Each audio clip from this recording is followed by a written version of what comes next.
Hello, ഒരു ചാള മുളകിട്ടതാണ് ഇന്ന് വെക്കുന്നത്. അതിന് വേണ്ടുന്ന സാധനങ്ങളാണ്: 1/2 കിലോ ചാള ഞാൻ കട്ട് ചെയ്ത് നല്ല വൃത്തിയിൽ ക്ലീൻ ചെയ്ത് വെച്ചിട്ടുണ്ട്. പിന്നെ പുളി, നേരത്തെ വാളൻ പുളി ചൂടുവെള്ളത്തിൽ കുതിർത്തി വെച്ചിട്ടുണ്ട്. പിന്നെ കുറച്ച് 5-6 ചെറിയുള്ളി ഞാൻ അത് വഴറ്റിയിട്ടാകുമ്പോൾ ഉലുവ ഇട്ടിട്ട് കുറച്ച് വെളിച്ചെണ്ണയിൽ ഉലുവ ഇട്ടിട്ട് അത് പൊട്ടിയിട്ടാകുമ്പോൾ ഈ ചെറിയുള്ളി നന്നായിട്ട് വഴറ്റും. അത് കാണിച്ചു തരാം. എന്നിട്ടാകുമ്പോൾ ഇതെല്ലാം ഞാൻ അരക്കുന്ന സാധനങ്ങളാണ്. ഒരു 3-4 ചെറിയുള്ളി, 2 ചെറിയ തക്കാളി, 2 പച്ചമുളക്, ഒരു കഷ്ണം ഇഞ്ചി, ഒരു 1/2 ടീസ്പൂൺ കുരുമുളക്, പിന്നെ ഒരു 5-6 അല്ലി വെളുത്തുള്ളി. പിന്നെ അതിൻ്റെ കൂടെ ഞാൻ മുളക് പൊടിയും മഞ്ഞൾപ്പൊടി ഒരു നുള്ള് ഇതെല്ലാം ഞാൻ ഇതിലിടുന്നുണ്ട്.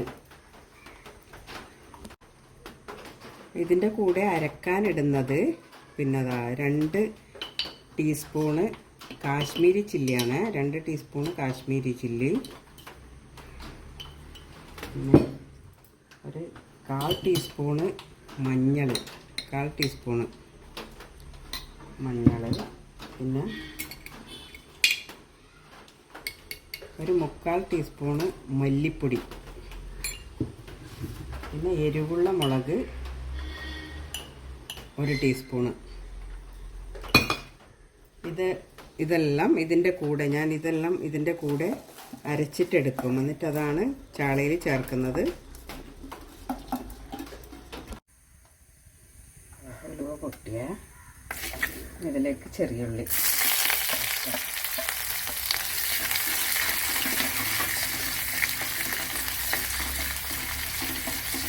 ചെറിയുള്ളി വഴറ്റുമ്പോൾ തന്നെ ഞാൻ ഉപ്പിടുന്നുണ്ട്. ഉപ്പ് വേഗം വഴന്ന് വരാൻ വേണ്ടിയിട്ട് 1 ടീസ്പൂൺ ഉപ്പ്.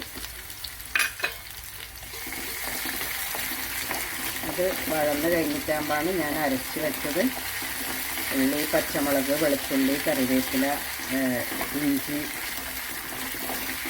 തക്കാളി എല്ലാം കൂടെ അരച്ചത് ഇതിലേക്ക് ഒഴിക്കുന്നത്.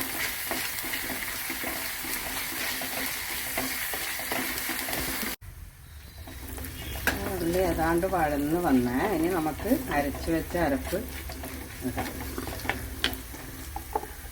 ഇതിലാണ് എല്ലാം ഇട്ടത് കേട്ടോ: മുളക്, മല്ലി, മഞ്ഞൾ, കുരുമുളക്, വെളുത്തുള്ളി, ഇഞ്ചി, പച്ചമുളക്, ചെറിയുള്ളി, തക്കാളി എല്ലാം. ഇത് നന്നായി വഴന്ന് വരട്ടെ. എന്നിട്ടാകുമ്പോൾ പുളിവെള്ളം ഒഴിക്കുക. നന്നായി വഴന്ന് വന്നേ. അരപ്പ് എല്ലാം നന്നായിട്ട് വഴന്ന് വന്നു. ഇനി പുളിവെള്ളം ഒഴിക്കാം.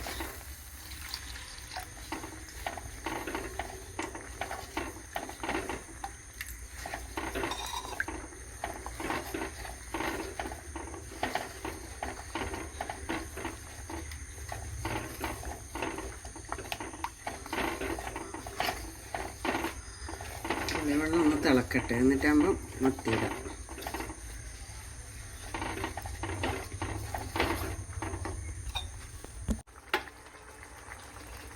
പുളിവെള്ളം നന്നായി തിളച്ച് നമുക്ക് ചാളയിടാം. മത്തി ഇപ്പം നോക്കണേ, എല്ലാം ഉപ്പാ പുളിയോ എന്തെങ്കിലും വേണമെങ്കിൽ ഇപ്പം ഇടണേ.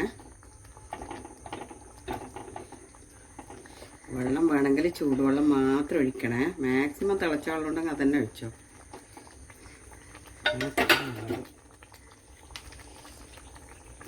എത്ര കറിവേപ്പില ഇടാം.